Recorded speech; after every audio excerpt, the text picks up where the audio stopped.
Ya regresamos, estamos en su programa El Universo Humano en Extensión. El día de hoy con un tema muy especial sobre la Conferencia Mundial del Voluntariado Juvenil y la 24ª Conferencia Mundial del Voluntariado que se realizará en nuestro país. Quiero mandar saludos a algunas personas que nos escuchan, como es mi pariente Emilio Alvarado. Emilín está por allá en Monterrey. Un saludo a Pedro Castillo, la maestra Lorena Arce y Roberto Fabilis Aguirre, mi compañero de primaria.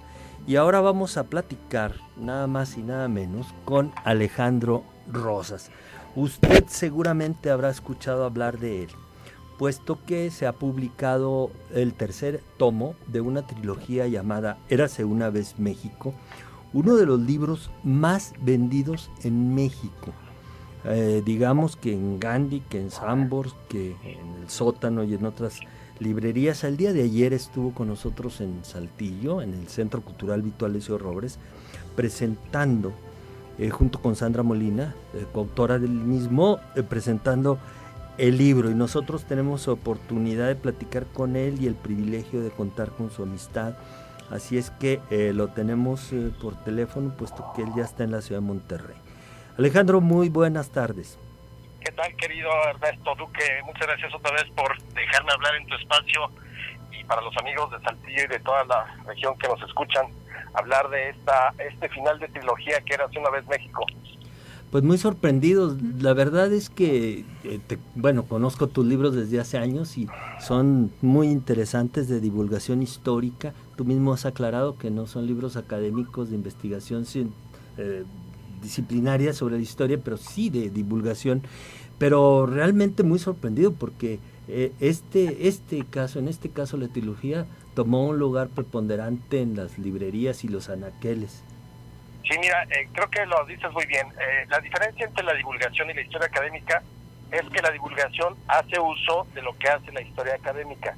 Es decir, nosotros recurrimos a mucha historiografía, a muchas cosas de las que se han publicado para hacer una interpretación de la historia de México, y la trilogía abarca desde que el hombre cruza el estrecho de Bering hasta nuestros días. Ajá. Pero yo creo que el éxito es exactamente presentar la historia de México, digamos, en 3 tomos, que son breves. Es decir, si tú juntas los 3, aproximadamente tendrías unas 800 páginas. En 800 páginas tú puedes conocer 6.560 años de historia aproximadamente, insisto, desde que el hombre cruza el estrecho de Bering hasta el 2016. De una manera divertida, amena, divertida, con cierta ironía, con cierto humor negro, pero nunca inventando. Es decir, Érase una vez México no es ficción, no es una novela histórica, es divulgación, o sea, está sustentada en una investigación. Ahí ponemos las fuentes, las lecturas recomendadas, todo. Pero yo creo que lo que ha permitido que sea un éxito, porque fíjate que juntando las ventas de los 3 tomos, que salieron, el primero salió en el 2013, el segundo en el 2014 y el tercero de este año, más o menos estamos como en los 50,000 ejemplares vendidos. Ahora, ¿por qué el éxito? Yo creo que la gente está ávida de conocer la historia, sobre todo después de tantos años en que tuvimos una historia oficial. Pero creo que el éxito ha sido que contamos la historia de corrido. Es decir, si tú te acuerdas, antes nos enseñaban la historia como por efemérides. Llegaba el 20 de noviembre y entonces te explicaban la revolución. Ibas al 15 de septiembre y entonces la independencia. Y entonces ibas saltando de tal forma que nosotros nunca teníamos una idea clara de todo el proceso. Érase una vez México te cuenta todo el proceso. Nosotros contamos como cronistas todo el proceso histórico, de tal modo que no te queden huecos, o sea, que tengas una idea de un problema, cómo se soluciona, cuál es la consecuencia y hacia dónde va, para dar origen a otro problema. Así es más fácil de entender la historia, porque finalmente la historia es un proceso, no es una efeméride o no es un momento súbito donde sucede algo. Sí, pero además, Alejandro, tienen una lectura, porque incluso con que sean los mismos acontecimientos y hechos, la forma de presentarlos y la explicación es muy distinta, de manera que desmitifica a muchos personajes y acontecimientos. Sí, bueno, la idea es ir desmitificando cosas que teníamos ya muy arraigadas, pero también es un libro libre de prejuicios. Es decir, nosotros no juzgamos ni hablamos de villanos ni de héroes a lo largo del libro, sino más bien de los personajes en su momento. Tratamos de entenderlos y analizarlos en su momento histórico y seguir adelante. de tal modo que ya olvidemos ese tipo de prejuicios como de que, bueno, como llegaron los españoles, entonces eso nos trajo 1000 calamidades, o que nuestros problemas de hoy vienen del siglo XV, nada de eso, sino es una lectura muy libre. Nosotros somos como cronistas, Sandra Molina y yo, como cronistas omnipresentes, como si hubiéramos estado presentes en todo momento y vamos contando la historia. Y insisto en ese lenguaje no académico, es un lenguaje que me atrevería incluso a decir que tiene sus tintes literarios. Entonces es muy ameno, muy digerible, es para todo público, no está dirigido para nada más los chavos o nada más para los adultos, sino para cualquiera que quiera acercarse de un modo distinto a la historia de México. Dos segmentos, dos fragmentos, porque es muy rico, es muy difícil de decir, pero bueno, no sé, por ejemplo, no sé, algún momento histórico, un corte que pudiéramos hacer para ejemplificar.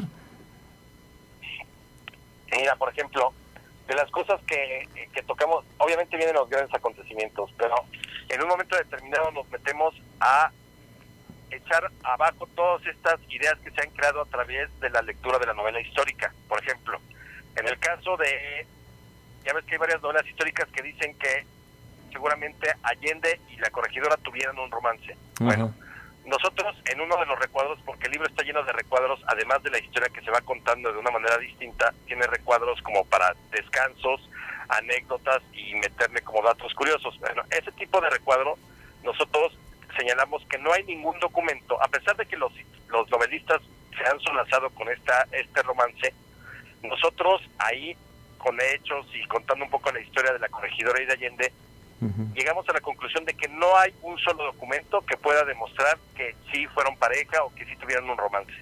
Entonces, esta es una invitación a que el público lea la divulgación histórica o lea la biografía histórica, pero en la novela histórica no va a encontrar la historia. O sea, la novela histórica hay que verla como ficción. Entonces, por ejemplo, a ese tipo de cosas nosotros no somos contundentes. Hay elementos para pensar que pudo haber un romance, sí hay elementos, pero no hay ninguna prueba documental que pueda decir de ese romance. Otro caso, uh-huh, corrió un rumor hace mucho tiempo, y sigue presente hoy, lo ves mucho en redes sociales y demás, de que supuestamente Maximiliano fue perdonado, que no murió fusilado en el Cerro de las Campanas en 1867. ¿Por qué corre este rumor? Porque dicen que como él era masón y como Juárez era masón, entonces Juárez le perdonó la vida porque por un pacto de masonería no puedes matar a un masón. Bueno, eso corre, o sea, tú lo encuentras, te metes a Google, te metes a Internet y hay 1000 versiones y 1000 preguntas sobre eso. Nosotros abordamos el tema no para hablar de él y desarrollarlo, sino más bien para decir, a ver, hay estas pruebas, 10 pruebas básicas para demostrar que Maximiliano quedó bien frío en el Cerro de las Campanas y que luego fue enterrado en Viena y se acabó. Entonces, junto a la historia general que vamos contando, la independencia, la reforma, las guerras con el exterior, la revolución, vamos metiendo estos recuadros para aclarar cosas que quizá inquietan mucho a la gente. ¿Qué es lo más difícil? Quizá lo más próximo.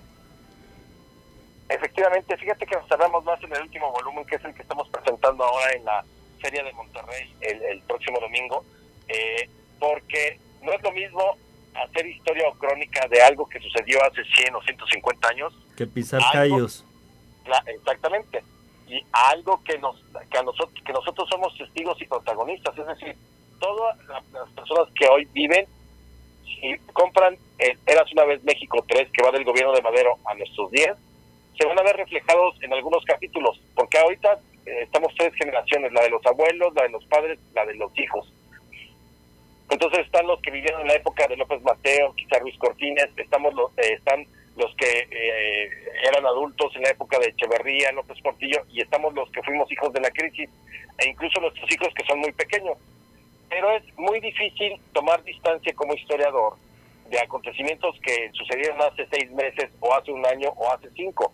Sin embargo, nosotros hicimos un ejercicio de mucha honestidad intelectual para abordarlos sin tener que sin mostrar el hígado ni la víscera, porque hay momentos en que sí te dan ganas de mentar madres por todo lo que ha sucedido en el país, a los gobiernos, a la clase política, todo está desarrollado, pero de una manera igual, sigue siendo una crónica. Nosotros desarrollamos lo que sucedió, no si nos parece bien, si nos parece mal, porque entonces si no se hubiera perdido el sentido de toda la trilogía. Entonces la trilogía, desde que arranca hasta el final, es una crónica, pero sí nos costó mucho trabajo podernos separar, no obstante que somos mexicanos que hemos padecido estos últimos 40, casi 50 años, pues tuvimos que tomar distancia para no caer en el panfleto, en el de muere el gobierno, cosas de ese tipo. Teníamos que mantenerle ecuanimidad al contar la historia. Alejandro, pues mucho éxito. Yo no te puedo decir más todavía porque la verdad es que lo ha tenido mucho este texto, pero como todo lo que tú haces. Mucha suerte también en tu estancia en Monterrey, en tu gira que estás haciendo. Querido Ernesto Duque, pues muchas gracias a ti por el espacio, y la gente de Saltillo que te quiere venir a la presentación es el domingo a las 6 de la tarde acá en Intermex, la Feria Internacional del Libro de Monterrey, Sala C, 18 horas, domingo 16 de octubre. Y te mando un abrazo y un abrazo a tu público. Un abrazo muy fuerte. Muchas gracias nuevamente por tu enlace. Bien, pues ahí tienen ustedes a Alejandro Rosas, quien presentó el último ejemplar de la trilogía Érase una vez México, un libro de los más vendidos, una verdadera sorpresa de éxito editorial, que además nos presenta de una manera muy desnuda, divertida, a veces cruel, a veces triste, a veces alegre, nuestra propia realidad. Es un espejo desde que existe este territorio, yo digo que más antes de México, sí, la conquista. Desde, bueno, lo maneja desde los primeros pobladores, desde el paso por el estrecho de Bering y las primeras tribus. Sí, dice, ¿se imaginan ustedes que de repente algún aventurero se le ocurrió, verdad, ir a asomarse a ver qué había del otro lado del continente, y ya nos explicamos toda una migración y un movimiento, como si vinieran caminando, no a pasito, pues cómo se tardaron tantos años, ¿no? La verdad es que hay otro tipo de explicaciones. Bueno, no sé si... Vamos con unos saludos antes de Tenemos saludos, corte, ¿verdad? Sí, muchas gracias por los saludos a través de Facebook. Blanca Marisa Dávila Salinas, muchas gracias por sus comentarios. A mi comadre, un saludo. José Luis García Valero, también. Y José Luis García Valero, un abrazo, José Luis. ¿Nos está sintonizando? Sí, un hombre activo, activista, honesto y congruente. Un abrazo para él. Y Katy Canto, también ella nos está sintonizando a través de redes sociales. Vamos a nuestro último corte. Sí alcanzamos, ¿verdad? Sí, alcanzamos y regresamos con nuestro invitado aquí en vivo, el licenciado Octavio Delgado. Vamos a escuchar la canción Cataclismo, hablando de estos desastres, con María Elena Sandoval. Regresamos, recuerde la línea de comunicación 482-6995.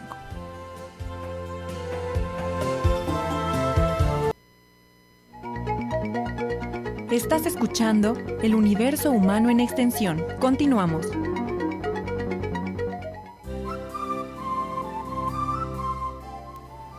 Bien, pues ya regresamos. Estamos en su programa El Universo Humano en Extensión, con un programa muy variado, de miscelánea, podríamos decirlo así, pero no carece de congruencia. Miren, estuvimos hablando básicamente de dos temas.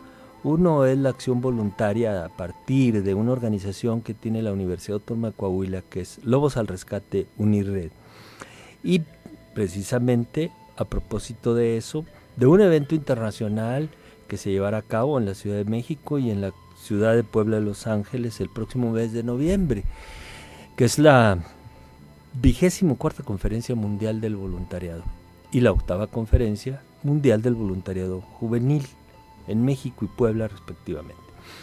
Y en ese sentido estuvimos platicando sobre la acción y la capacitación de los lobos.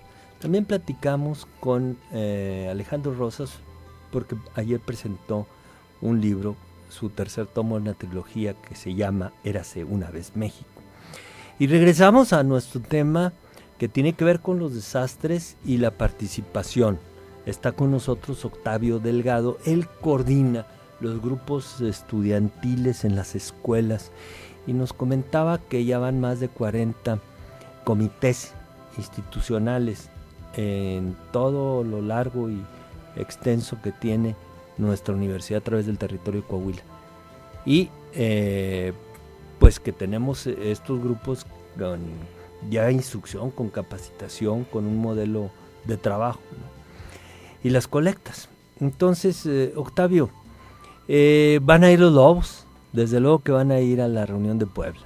Así es, y bien, pues me gustaría iniciar reconociendo el esfuerzo y el trabajo de CEMEFI, ¿no?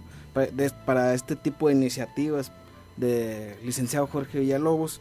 ya que pues es una experiencia muy importante para los estudiantes, el compartir pues las experiencias que con gente, con estudiantes de otras partes, con jóvenes del extranjero o de todas las partes de nuestro país. Ya escuchamos a Susana, la organizadora, la presidenta del comité organizador, ¿verdad? Están esperando 600 alumnos, 600. bueno, 300 participantes en la de más conferencia de 50 países. De más de, en la conferencia de Puebla y más de 1.200 en la conferencia de México. Y en la de México habría como unos 80 países representados. 80 países Inglaterra, representados. España, África.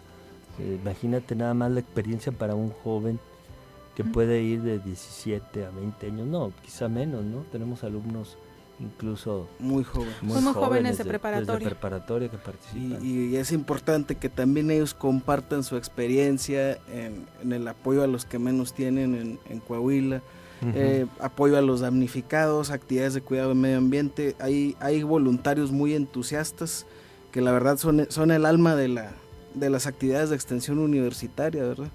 Son ellos, los estudiantes voluntarios son el alma, y es muy importante el trabajo voluntario para su formación integral. Claro. Sin ese trabajo voluntario no es incompleta la formación integral. Sí, porque mira, tú les puedes ofrecer servicio social o prácticas profesionales, pero detrás de su actividad siempre hay un esfuerzo individual, una voluntad de hacerlo, independientemente que les acrediten o no tiempo o incluso remuneración, ¿no?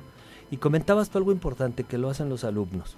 Entendemos que este es un esfuerzo de extensión universitaria que coordina el maestro José María González Lara, y desde luego el trabajo del ingeniero Mariano Guerra Hernández, que es el responsable del área y la formación de todos estos comités, ¿no? Pero efectivamente todo esto es una estructura que creo que se ha interpretado bien, la inquietud de los jóvenes.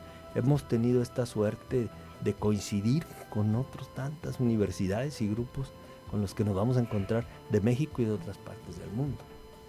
Así es de que... Tanto en los trabajos vamos a decir, en el trabajo de factos, en el trabajo de las actividades permanentes que se tienen durante el semestre de estudio, como las actividades extraordinarias en el caso de estas conferencias o de las reuniones plenarias de Unired, etcétera. O sea, es un trabajo que tenemos estructurado en la manera interna y también hacia el exterior.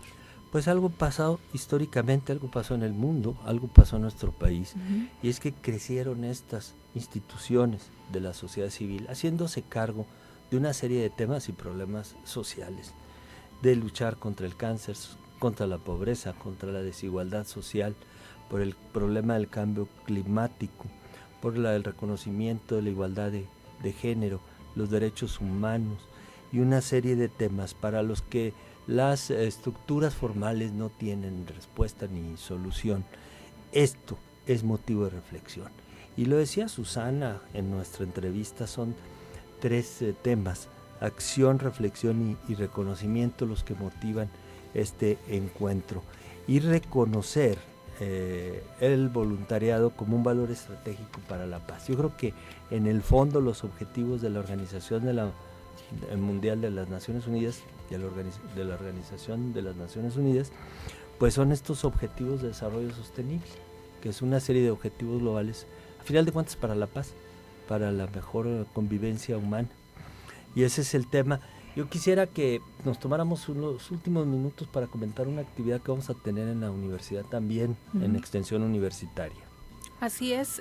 Bueno, invitamos a estudiantes universitarios, al público en general y a organizaciones del rubro de la seguridad social y del sector salud al el coloquio sobre diabetes, diabetes como un problema integral de salud, que organiza la Coordinación General de Extensión Universitaria en colaboración pues con las son los cuerpos académicos de las facultades de odontología, medicina, trabajo social, psicología y enfermería, que son las escuelas del área de la salud y afines. Entonces este año ha sido decretado como el día el año contra la lucha contra la diabetes. En ese contexto estaríamos haciendo este evento académico precisamente con investigadores y docentes de la propia universidad, pero la idea es buscar un enfoque crítico e integral.